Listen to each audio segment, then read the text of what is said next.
Hello everyone, welcome to Legacy Academy. Recently, the G20 summit got over in India, and as you all know, that India was the chairman of this particular G20 that happened in the year 2023, and this summit happened at Delhi. Clear? So, one important outcome of the G20 summit that we all have felt happy about is the India Europe Economic Corridor. Okay, so what is this India Europe Economic Corridor? Is it having any history with respect to it?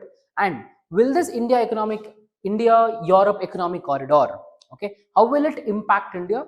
And why are the entire world, okay, why are the countries of the entire world are looking to decouple from China? What's happening in the Asia? So this will be the discussion of this video, the content of the discussion of this video, where we will be talking about India Europe Economic Corridor. You can see in the background we have the Indian Prime Minister Shri Narendra Modi ji along with the G20 members. You can see the United States of America here, and you can also see the Saudi Arabia, European Commission, and the European Union, which is also one of an important member of the G20. Okay, so what is the context in which we are talking about this? See, as I've already told you, that G20 summit recently got over in India, and India was the president of this particular G20 summit.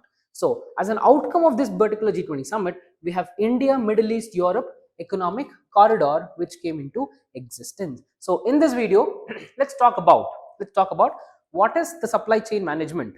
Okay, why do different countries wants to decouple themselves from China? First question to be answered: what do we understand by supply chain? See, I'll just give you a simple example to understand what is supply chain. Recently, Apple iPhone 15 and 15 Pro, 15 Pro Max, 15 Plus, everything got released. So if we just look at how the Apple actually takes its manufacturing progress, okay, if you can just see here on the conveyor belt, if you just think about how will Apple carry out its manufacturing process, we all know that the design for an iPhone is given by the Apple, and the Apple is headquartered in USA. So it's the USA's design manufactured in China. Why in China? Because Chinese provide the China is called as the manufacturing house of the world, and they provide a lot of tax incentives, and they provide, main importantly, raw material and also the cheap labor that it is required for. Okay, so the manufacturing happens in China. Clear? For example, the chip manufacturing. Okay, A15, A16 bionic chip, A17 bionic chip, as we all call it as. Such chip manufacturing happens at a place called Taiwan. And Taiwan has the world's leading chip manufacturer, that is TSMC. Taiwan Semiconductor Manufacturing Company, TSMC, manufactures and tests a lot of semiconductor and the microcontrollers and microprocessors. So if we talk about Taiwan and China, where the manufacturing happens, after the manufacturing is done, okay, for the purpose of testing, it goes to Europe. From Europe, after the testing is done, the assembling unit again is in some parts of India. Clear? And also in some parts of Southeast Asia, like for example Vietnam, Singapore, Malaysia. So here we have some assembling stations, and Apple recently came out with a step and said that Apple iPhone 15 will be manufactured in India, and this is one of the reasons, this is one of an example that I'm talking about, where a country is trying to decouple itself from Chinese clutches. So this is what is called as supply chain. Designed from one country, manufactured in one country, tested in a different part of the world, assembled in different part of the world, and sold. That is the market, which is very much different. So this process in a production is famously called as supply chain. Okay, so you can have the example here. Supply chains are described as the global production networks, production fragmentation, or the global value chains. Okay, so this is what is meant by the supply chain. Now the next question to be answered: what's wrong with the China, and why do we have India, Middle East, Europe Economic Corridor in place? If you look at this particular map, okay, an ancient trade route map, if you look at the trade route from the west coast of India, okay, from the west coast of India, we have one important trade route through this line. Okay, you can see this. Here you have the Suez Canal, a sea route. There's one more route from the South India. From the South India, here travels the same route.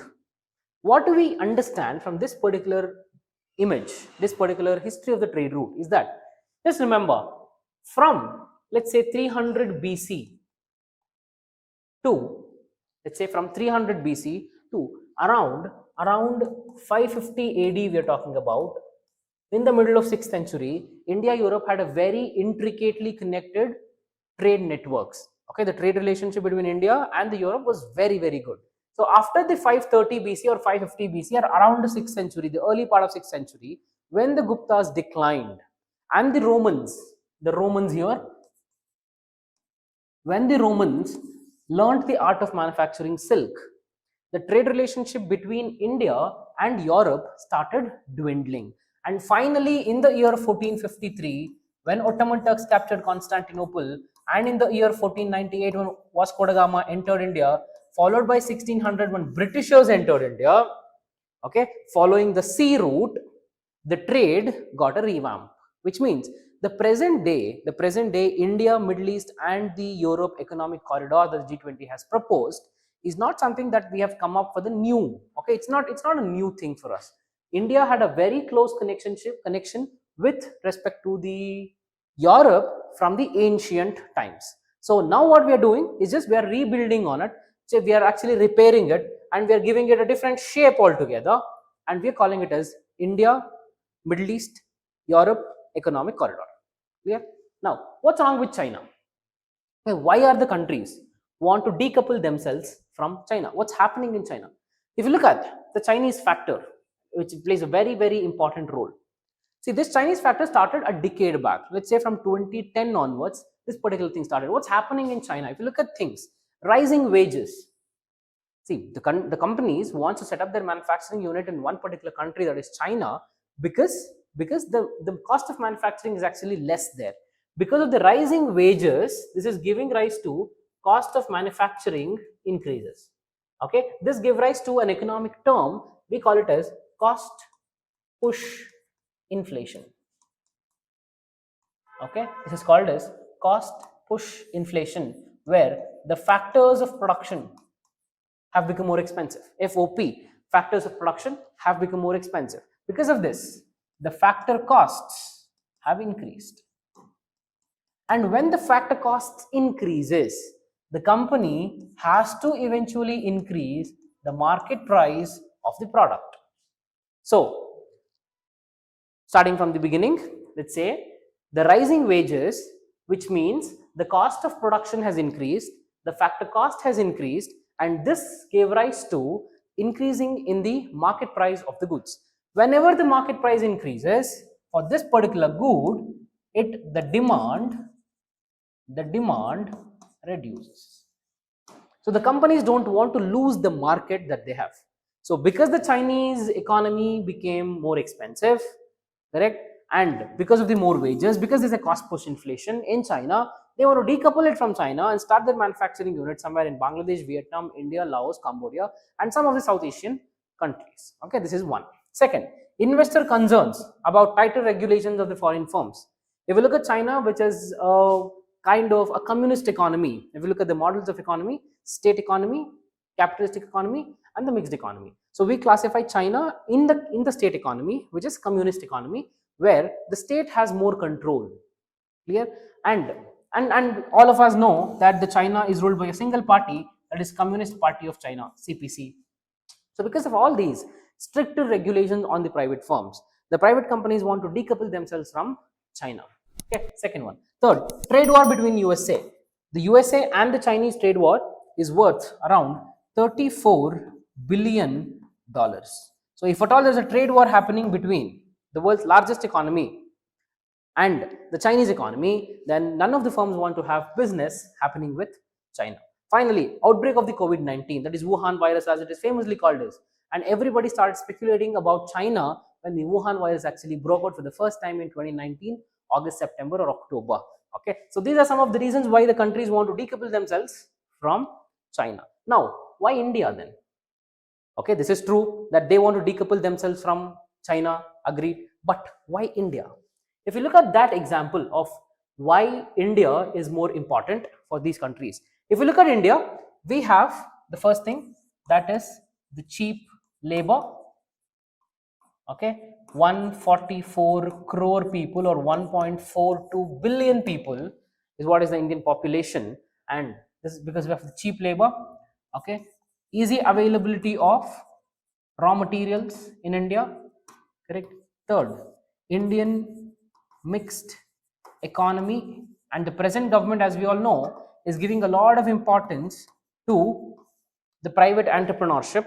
And we have Skill India, we have Invest India, we have Stand Up India, we have Startup India, Digital India. Because of all these entrepreneurial developmental programs, the present government is giving a lot of push for the private enterprise. So more important is the promotion given by the government to attract FDI, foreign direct investment. As a result of these, let's look at what's happening. Recently we had Tesla, which wants to open its manufacturing in India. Apple has already done it. We also have Foxconn coming over to India with Vedanta. Though the deal had a temporary halt, Foxconn and Vedanta also have a channel of negotiation happening.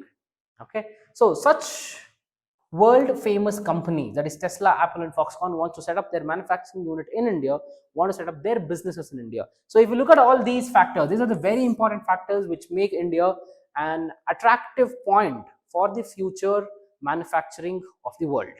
Okay, so this is why the countries want to decouple themselves from China and want to start their businesses in India. And this initiative by the G20 leaders, that to be specific, the current Prime Minister of India, which is a visionary innovation or a visionary thought to have the India, Middle East, and the Europe economic corridor, where Indian goods can easily be transported till Europe, is a very good move. And this is a very potential, very important and a potential move for India to reach the $5 trillion economy, the $5 trillion economy in the near future. This is our aim.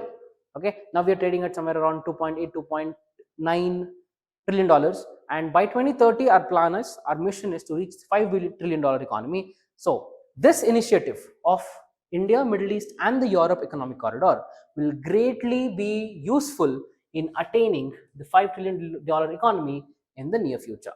So that's it for the day. If you have liked the video, hit the like button, subscribe to the Legacy IAS Academy for more such enriching content. Have a nice day. Thank you.